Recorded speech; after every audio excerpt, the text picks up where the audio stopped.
Assalamualaikum warahmatullahi wabarakatuh. Halo semua, kami dari kelompok 4 akan menyampaikan materi mengenai kunyit atau turmeric guna memenuhi tugas dari mata kuliah ilmu bahan pangan.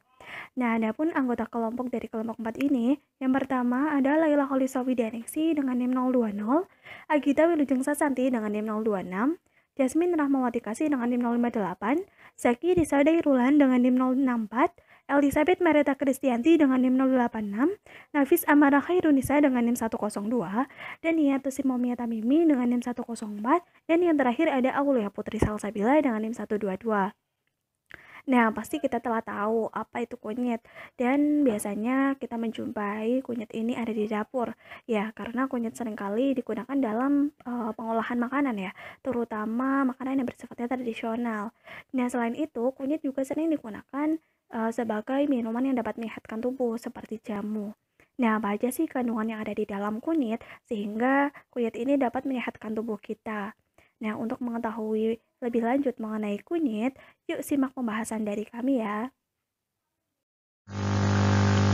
Pada kesempatan kali ini ada beberapa hal yang akan dibahas. Yang pertama, kita akan membahas mengenai apa sih itu kunyit, mulai dari namanya, dari mana asalnya, taksonomi, serta deskripsi bentuk.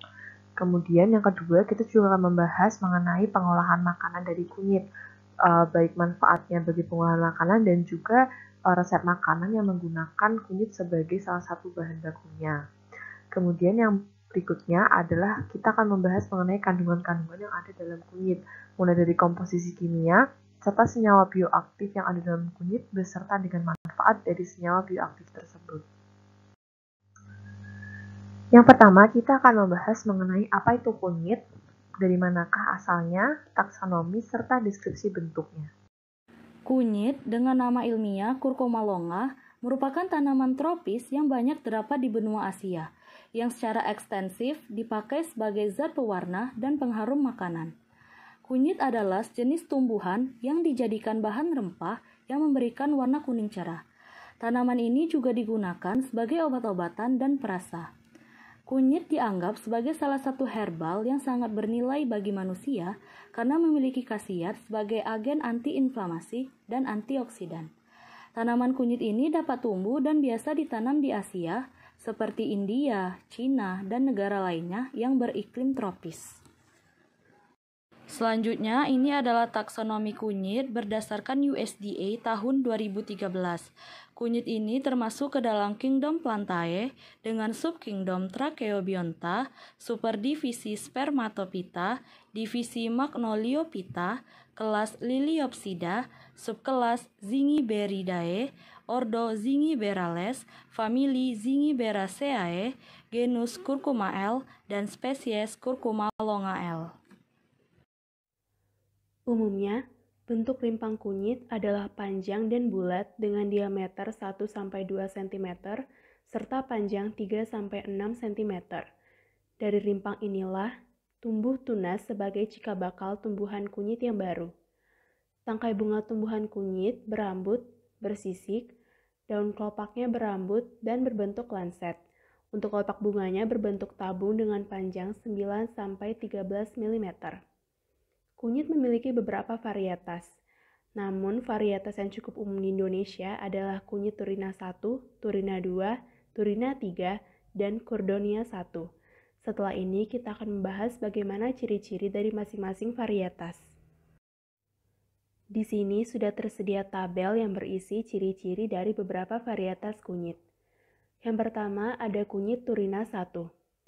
Tumbuhan kunyit Turina 1 merupakan yang terpendek dengan tinggi tanaman 147,9 sampai 157,9 cm. Jumlah bunganya sebanyak 11 sampai 18 buah, sedangkan jumlah anakannya hanya 6 sampai 7 anakan. Daun tumbuhannya memiliki panjang 8 sampai 16 cm dan lebar 5,17 sampai 6,23 cm. Rimpang atau rumput kunyit Turina 1 memiliki berat 500 hingga 2000 gram dengan jumlah rimpang induk 1-2 buah, rimpang primer 3-7 buah, dan rimpang sekunder 5-14 buah. Kadar kurkumina sendiri adalah yang terendah yaitu sebesar 7,46 sampai 9,86%. Kedua, ada kunyit turina 2. Tumbuhan kunyit turina 2 berukuran sedang dengan tinggi tanaman 157 sampai 167 cm. Jumlah bunganya sebanyak 18 sampai 21 buah dan jumlah anakannya sebanyak 6 sampai 7 anakan. Daun tumbuhannya memiliki panjang 9,78 sampai 16,22 cm dan lebarnya 4,25 sampai 5,25 cm. Rimpang atau rumpun kunyit turina 2 memiliki berat 500 sampai 2.500 gram dengan jumlah rimpang induk 1 sampai 2 buah, rimpang primer 5 sampai 11 buah, dan rimpang sekunder 4 sampai 13 buah.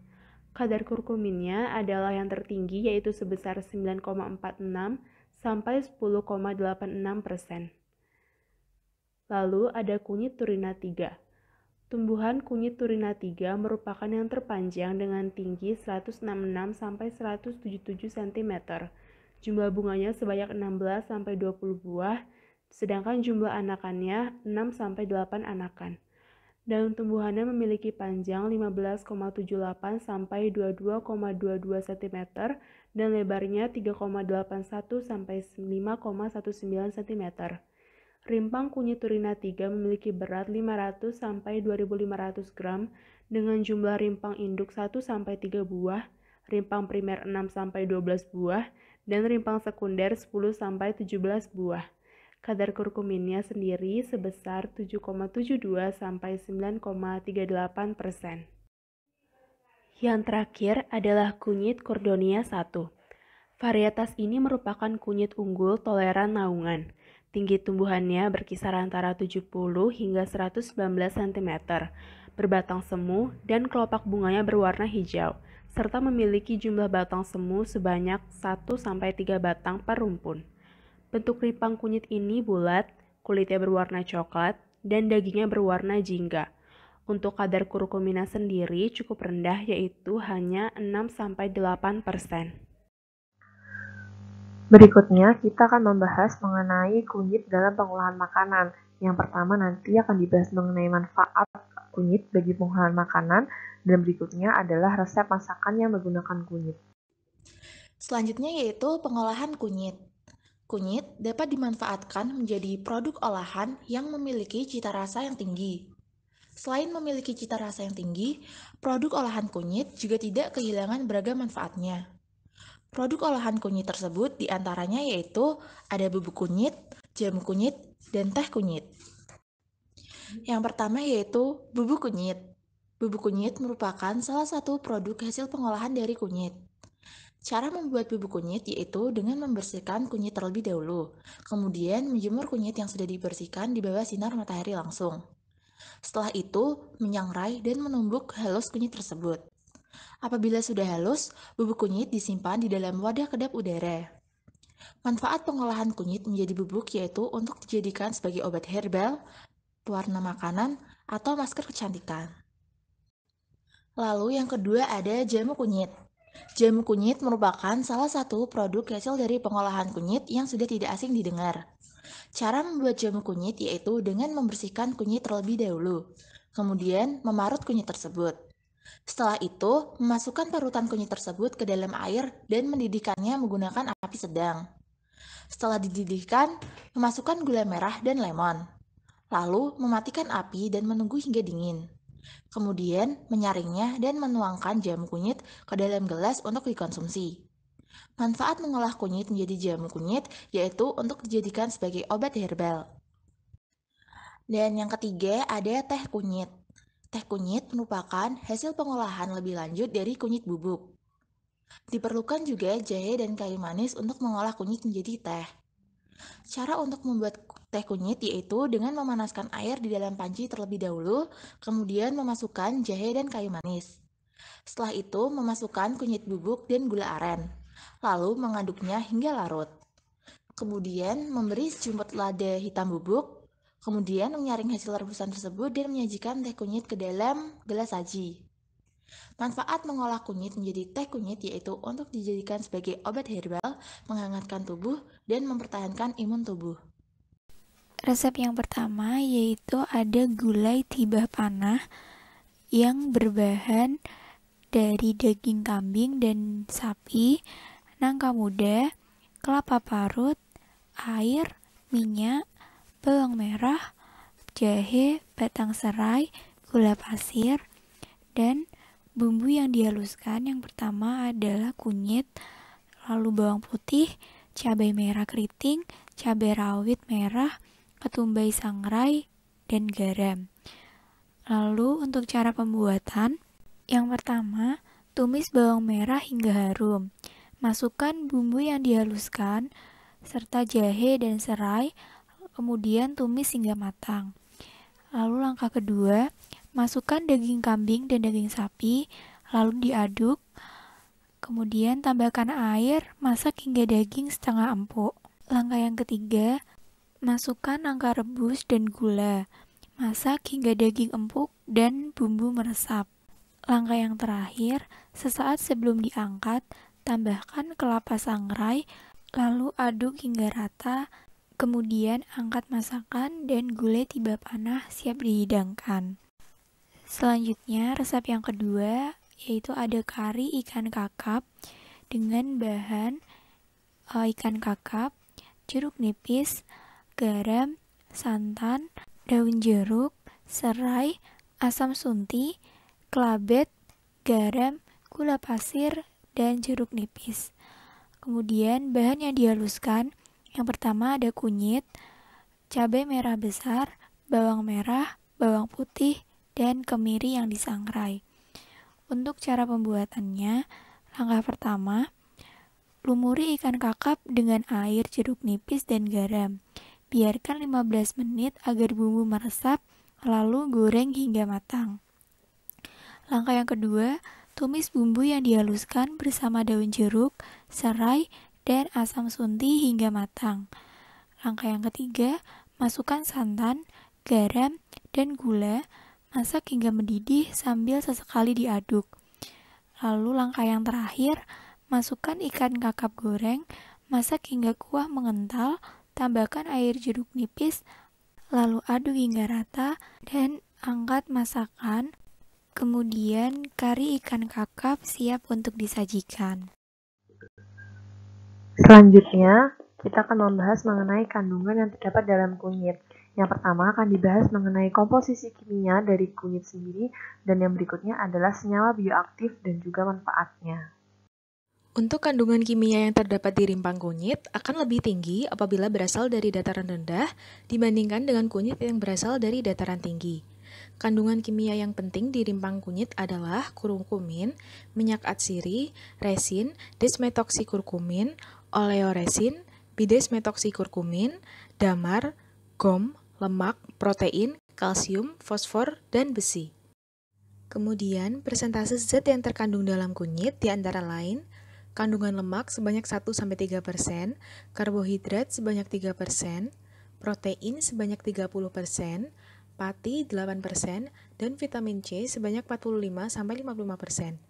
Rimpang kunyit ini juga mengandung 28% glukosa, 12% fruktosa, ada juga kandungan kalium yang cukup tinggi, 1,3-5,5% minyak atsiri yang terdiri dari 60% keton sesquiterpen, 25% zingiberina, dan 25% kurkumin beserta turunannya. Kandungan kurkumin ini meliputi kurkumin atau diferuloilmetana, dimetoksikurkumin atau hidroksisinamoil feruloilmetan, dan bisdemetoksikurkumin atau hidroksisinamoilmetana. Selain itu, kandungan kimia minyak atsiri kunyit ini terdiri dari artumeron, alfa dan beta tumeron, tumerol, alfa-atlanton, beta-karyofilen, linalol, dan 1,8 sineol. Minyak esensial dihasilkan dengan destilasi uap dari rimpang kunyit, mengandung apelandren sebanyak 1%, sabinen sebanyak 0,6%, sineol sebanyak 1%, borneol sebanyak 0,5%, zingiberen sebanyak 25%, dan sesquiterpin sebanyak 53%. Selanjutnya adalah senyawa bioaktif pada kunyit. Senyawa bioaktif yang terdapat dalam kunyit adalah kurkuminoid. Kurkuminoid merupakan kelompok senyawa fenolik yang terkandung dalam rimpang makanan famili Zingiberaceae, seperti Curcuma longaceae, Curcuma domestica atau kunyit, dan Curcuma santoriza, itu yang biasa kita sebut dengan temulawak.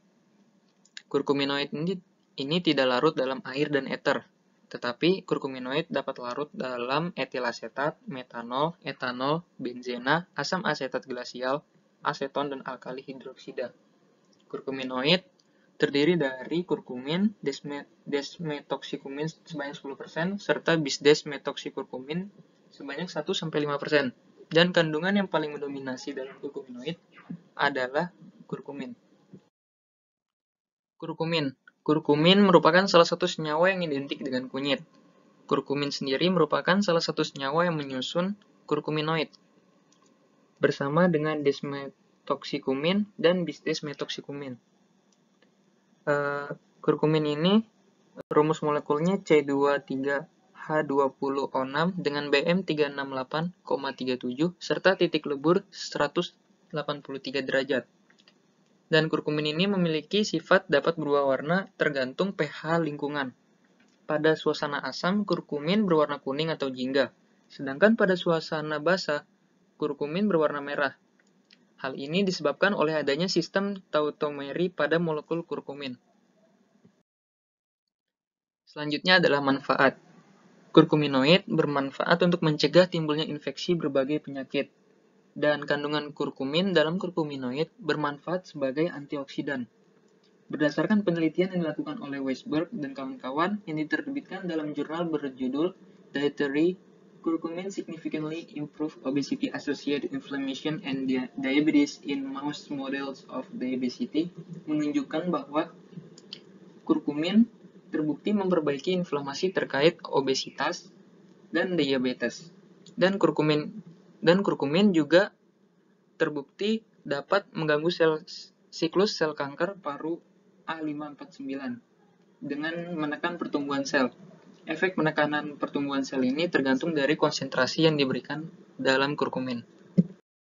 Nah, itu dia penjelasan materi mengenai kunyit yang dapat kelompok kami sampaikan. Nah, sekarang sudah tahu kan apa aja kandungan dan manfaat dari kunyit? Semoga materi yang kami sampaikan dapat bermanfaat ya. Kami mohon maaf apabila dalam penyampaian materi terdapat kesalahan. Terima kasih. Wassalamualaikum warahmatullahi wabarakatuh.